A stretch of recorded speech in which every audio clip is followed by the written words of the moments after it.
سورہ انعام آیت نمبر 109 اور 10 ترجمہ۔ انہوں نے بہت ہی اصرار سے اللہ کی قسم کھائی کہ اگر کوئی نشانی معجزہ ان کے لیے آ جائے تو وہ یقینی طور پر اس پر ایمان لے آئیں گے۔ اے رسول، تم یہ کہہ دو کہ معجزات خدا کی طرف سے ہوتے ہیں، اور یہ بات میرے اختیار میں نہیں ہے کہ میں تمہاری خواہش پر معجزے لے آؤں، اور تم نہیں جانتے کہ وہ معجزات کے آ جانے کے باوجود ایمان نہیں لائیں گے، اور ہم ان کے دلوں اور آنکھوں کو اوندھا کر دیں گے کیونکہ وہ ابتدا میں ایمان نہیں لائے تھے، اور انہیں طغیان اور سرکشی کے عالم میں خود ان کی حالت میں چھوڑ دیں گے تاکہ وہ سرگرداں ہو جائیں۔ شان نزول۔ مفسرین کی ایک جماعت نے اس آیت کی شان نزول کے بارے میں یہ نقل کی ہے کہ قریش کا ایک گروہ پیغمبر صلی اللہ علیہ وسلم کی خدمت میں حاضر ہوا اور کہا کہ تم موسیٰ اور عیسیٰ کے بڑے بڑے معجزات بیان کرتے ہو، اور اسی طرح دوسرے انبیاء کے بھی، تم بھی ہمیں کوئی ایسا ہی کام کر کے دکھاؤ تاکہ ہم ایمان لائیں۔ پیغمبر صلی اللہ علیہ وسلم نے فرمایا کہ تم کون سا کام چاہتے ہو کہ میں اسے تمہارے لیے انجام دوں؟ انہوں نے کہا کہ تم خدا سے درخواست کرو کہ وہ کوہ صفا کو سونے میں تبدیل کر دے، اور ہمارے بعض پہلے کے مرے ہوئے مردے زندہ ہو جائیں، اور ہم ان سے تیری حقانیت کے بارے میں سوال کریں، اور ہمیں فرشتے بھی دکھا جو تیرے بارے میں گواہی دیں، یا خدا اور فرشتوں کا اکٹھا اپنے ساتھ لے آ۔ پیغمبر صلی اللہ علیہ وسلم نے فرمایا کہ اگر میں ان میں سے بعض کام انجام دے دوں تو کیا تم ایمان لے آؤ گے؟ انہوں نے کہا کہ خدا کی قسم ہم ایسا کریں گے، یعنی ایمان لے آئیں گے۔ مسلمانوں نے جب مشرکین کا اس سلسلے میں اصرار دیکھا تو پیغمبر سے تقاضا کیا کہ آپ ایسا کریں، شاید یہ ایمان لے آئیں۔ جو ہی پیغمبر صلی اللہ علیہ وسلم دعا کرنے کے لیے آمادہ ہوئے کہ ان میں سے بعض مطالبات کے لیے خدا سے دعا کریں، کیونکہ ان میں سے بعض تو نامعقول اور محال تھے، کہ امین وحی خدا نازل ہوئی اور یہ پیغام لائے کہ اگر آپ چاہیں تو آپ کی دعا قبول ہو جائے گی، لیکن اس صورت میں چونکہ ہر لحاظ سے اتمام حجت ہو جائے گا اور یہ اسی طور پر ظاہر بے ظاہر کھول کر سامنے آ جائیں گے، اگر پھر بھی ایمان نہ لائے تو سب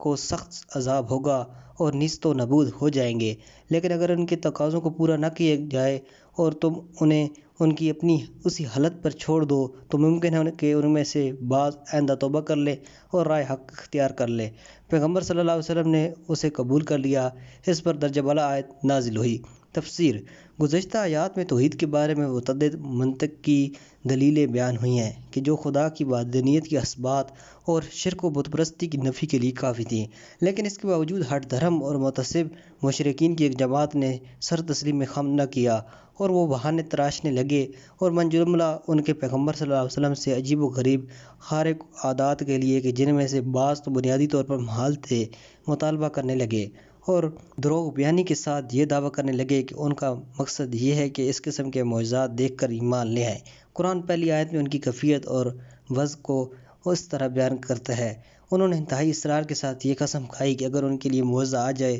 تو وہ ایمان لے آئیں گے۔ قرآن ان کے جواب میں دو حقیقتوں کو بیان کرتا ہے۔ پہلی بات تو یہ ہے کہ وہ پیغمبر کو حکم دیتا ہے کہ تو ان سے یہ کہہ دے کہ یہ کام میرے اختیار میں نہیں ہے کہ میں تمہارے ہر مطالبے اور ہر تقاضے کو پورا کر دوں، بلکہ معجزات تو صرف خدا ہی کی طرف سے ہوتے ہیں اور اسی کے فرمان سے ظہور پذیر ہوتے ہیں۔ اس کے بعد روئے سخن ان سادہ لوگ مسلمانوں کی طرف کرتے ہوئے کہ جو ان کی سخت اور شدید قسموں سے متاثر ہو گئے تھے، کہتا ہے کہ تم نہیں جانتے کہ یہ جھوٹ بولتے ہیں، اور اگر یہ معجزات اور ان کی درخواستوں کے مطابق مطلوبہ نشانیاں دکھا بھی دی جائیں تب بھی یہ لوگ ایمان نہیں لائیں گے۔ پیغمبر صلی اللہ علیہ وسلم کے ان کے ساتھ ٹکراؤ کے مختلف مناظر اس حقیقت کے گواہ ہیں کہ یہ گروہ وہ حق کی جستجو میں نہیں تھا، بلکہ ان کا ہدف اور مقصد یہ تھا کہ لوگوں کو بہانہ تراشیوں میں لگائے رکھیں اور شک و شبہ کے بیچ ان کے دلوں میں بکھیرتے رہیں۔ بعد والی آیت میں ان کی ہٹ دھرمی کی علت کی اس طرح وضاحت کی گئی ہے کہ وہ کجروی جاہلانہ تعصبات اور حق کے مقابلے میں سر تسلیم خم نہ کرنے پر اصرار کی وجہ سے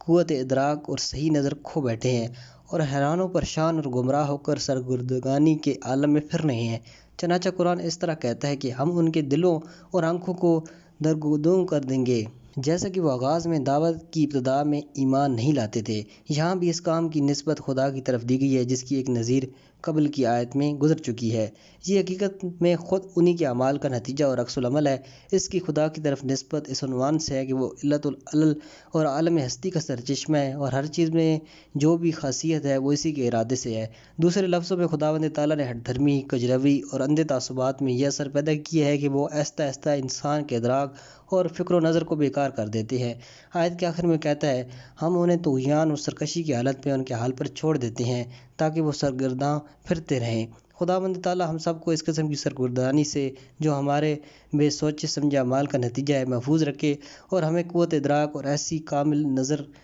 مرمت فرمائے کہ ہم حقیقت کے چہرے کو اس کی اصل ہیت اور صورت میں دیکھ لیں۔ والسلام علیکم ورحمۃ اللہ۔